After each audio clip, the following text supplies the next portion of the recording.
My name is Roger Luckhurst. I'm the Geoffrey Tillotson Chair at Birkbeck, University of London, and here at CAPAS just for 4 months, where I'm working on a project that fits into quite a lot of work I've done in the past. The most recent book, just about to come out, is about graveyards, a history of living with the dead, and it's an exploration of precisely the combination of life and death that you find in graveyards.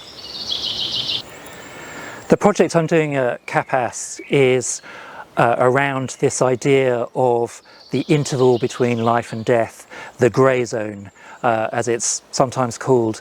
And I've been particularly interested in focusing on the idea of uncanny sleep, and that's what I've been working on since I've been in Heidelberg, reading a lot of histories of insomnia, somnambulism, but also the biopolitics of how we all suffer from sleeplessness and how we treat that kind of state. And it's been a project that has been very well informed actually by being in Heidelberg, not least because it's a famous place in terms of psychiatry and psychiatric history. So I've been looking at the work of Kripalin and other doctors from the late 19th century who worked precisely on this weird space that their patients had, that they went into strange trance states, and what precisely was that, a physiological illness or a psychological illness? So it's precisely that I'm focused on here.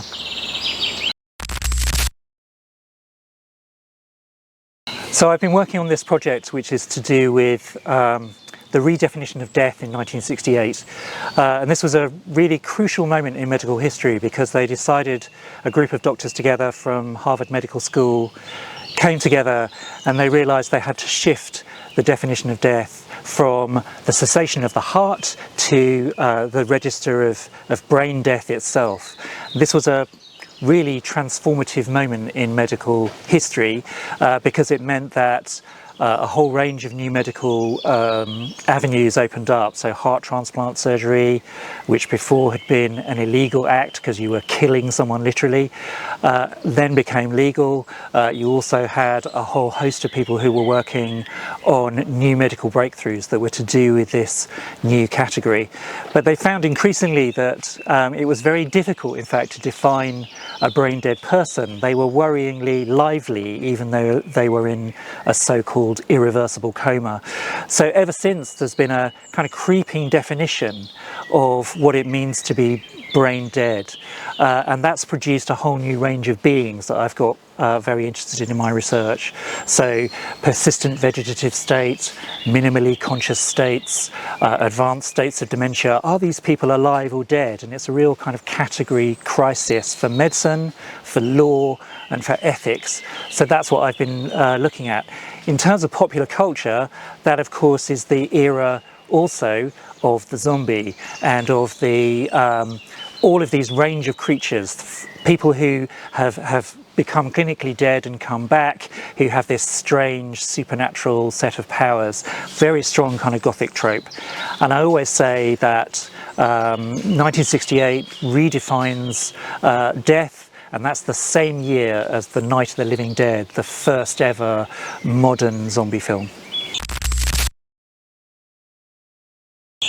Yeah, the term I've used in my title of the research is called the grey zone, and I picked that up from a really interesting account by a neuroscientist who's been looking at states between life and death, and he calls it the grey zone.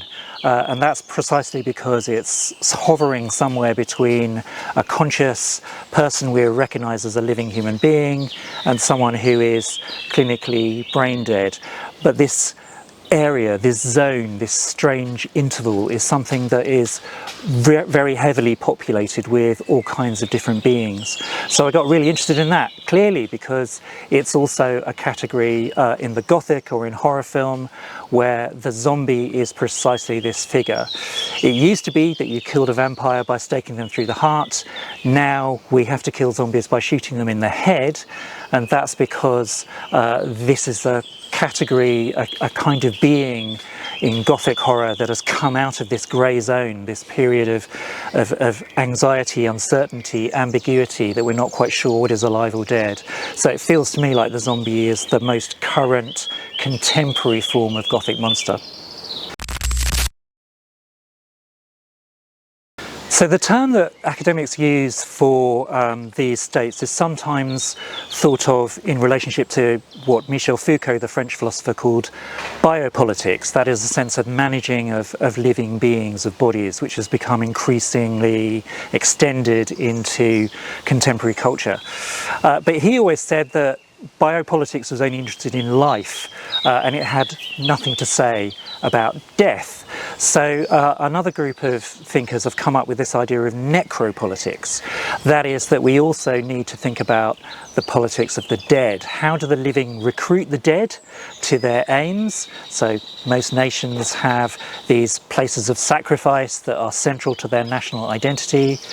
But also, how do the dead recruit the living is another question that we might kind of talk about. So there's always a passage that's going on between biopolitics and necropolitics, between life and death.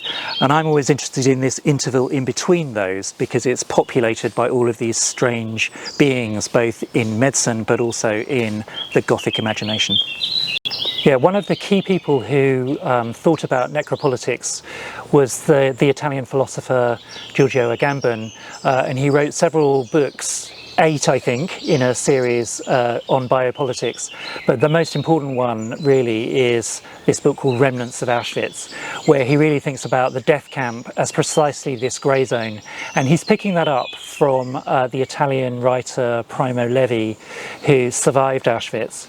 But he wrote about it in an essay called The Grey Zone, where he was thinking about the camp as a space that's outside life, outside the biopolitical, and you've entered into this strange interstitial space which was full of beings that he thought were somewhere between life and death, as indeed they were often in the camps.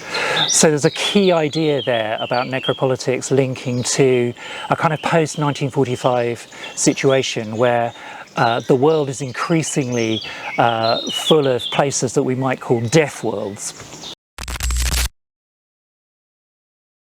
So the apocalypse, I think, as a term, is, you always need to remember that it has a double meaning, I guess, or two phases to it.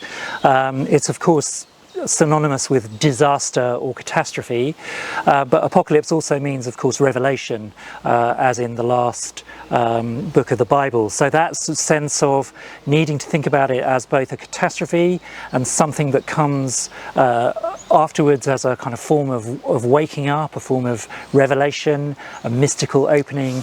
That's always really important, I think.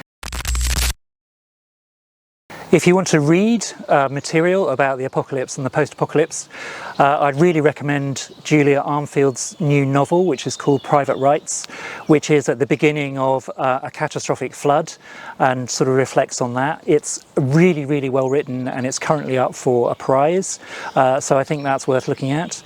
There's also another novel by Megan Hunter called The End We Start From, which is precisely about how you might think about the post-apocalyptic after the apocalypse itself. Those two would be great. I think everyone is watching The Last of Us, perhaps, but I do think that the first season of that has some extraordinary emotional heft to it that really is interested in states of loss and how you might recover.